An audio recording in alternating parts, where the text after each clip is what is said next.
Welcome to a Greek Natura 2000 site.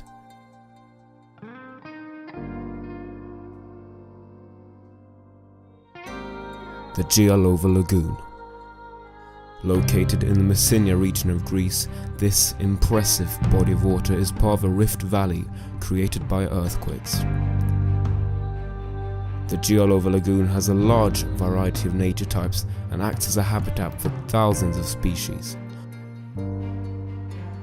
On land, in the water, and in the skies.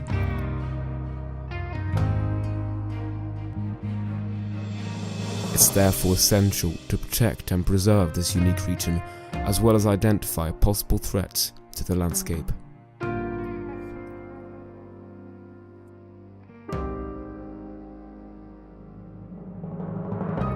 Historically, humans have made significant changes to the lagoon. The lagoon currently consists of salt water. However, this probably hasn't always been the case. Findings of rice and typha have revealed a dramatic change in the salinity level of the lagoon. These freshwater plants would never survive in the salty conditions of present day.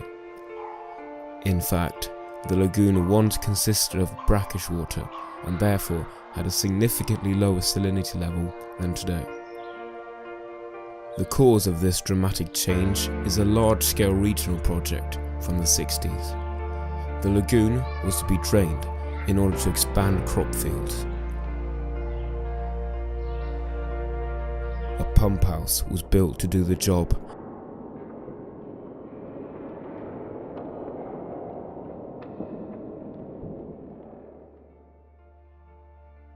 Which still stands there to this day. Local residents recall sometimes being able to walk and even drive cars across the drained lagoon during this time.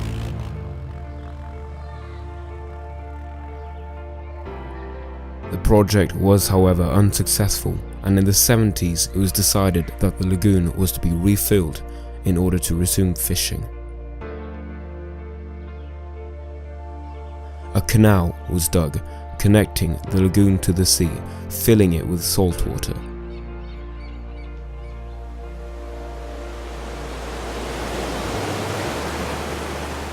Thus generating the lagoon we know today.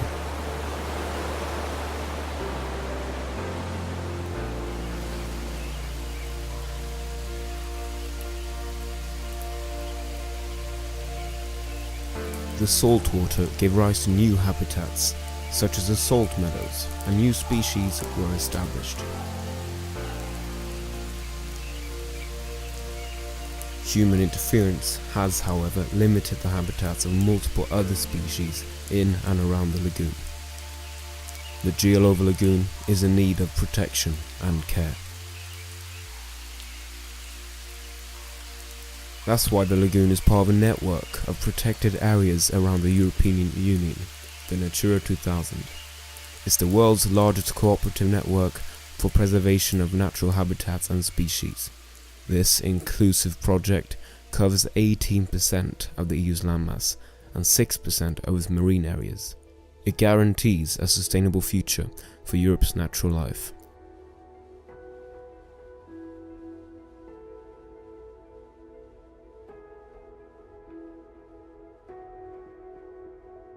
Natura 2000 is divided into two subdivisions of protection: a Birds Directive and a Habitats Directive.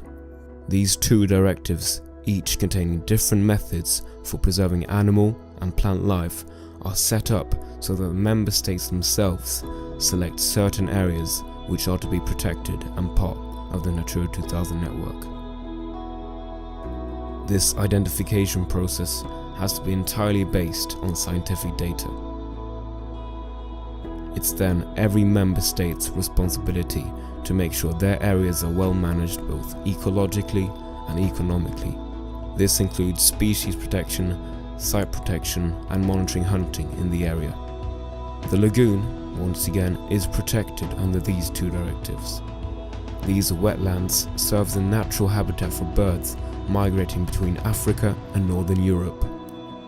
there are more than 250 species of birds in the Gialova Lagoon, such as the eastern imperial eagle, as well as herons, flamingos, and many other wading birds.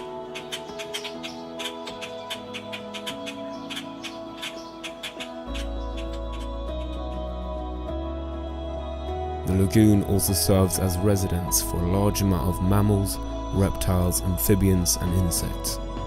One prominent example is the African chameleon. The region of the Gialova Lagoon is actually the only place in Europe where an established population of the African chameleon can be found. This rare reptile is very well suited to a hot climate and is thought to have come to the area during the time of the Roman Empire.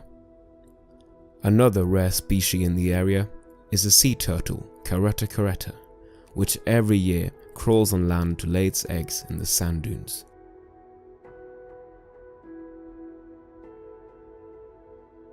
People like to use these sand dunes as walkways, which causes reinforcing vegetation such as the juniper bush to be destroyed.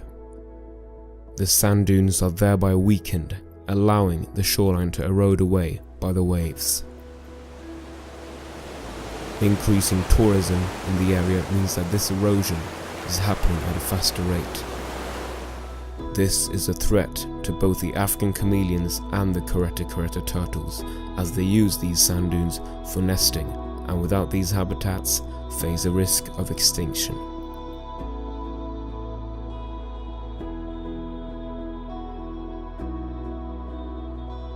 Solutions to these threats could be placing signs nearby that inform tourists about the damages they do, as well as creating paths around the sand dunes.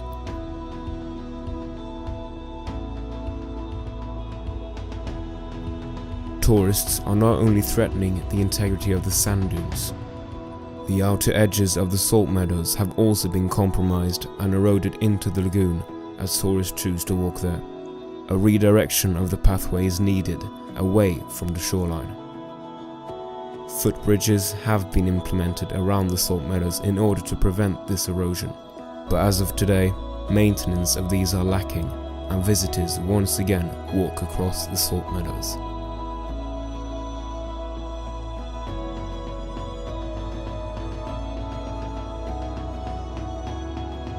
It's easy to feel pessimistic considering the threats humans pose to the area. However, this should be seen as an opportunity. An opportunity to create a venue where humans can experience nature at its best.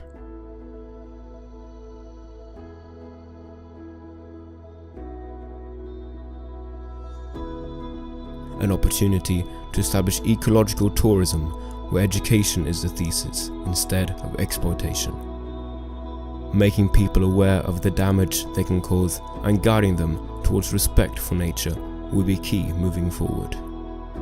The implementation of walkways and bird viewing tours are great examples of ways to promote human activity in the area without impacting the environment, and at the same time creating opportunity for education, because banning human activity will not only close off a spectacular natural wonder, but would also drive through a top-down stance where politicians, CEOs and scientists are forcing decisions upon others without acknowledging their stakes and interests. Instead, having dialogues between the different parties and taking every perspective into consideration is the way to solve these wicked problems.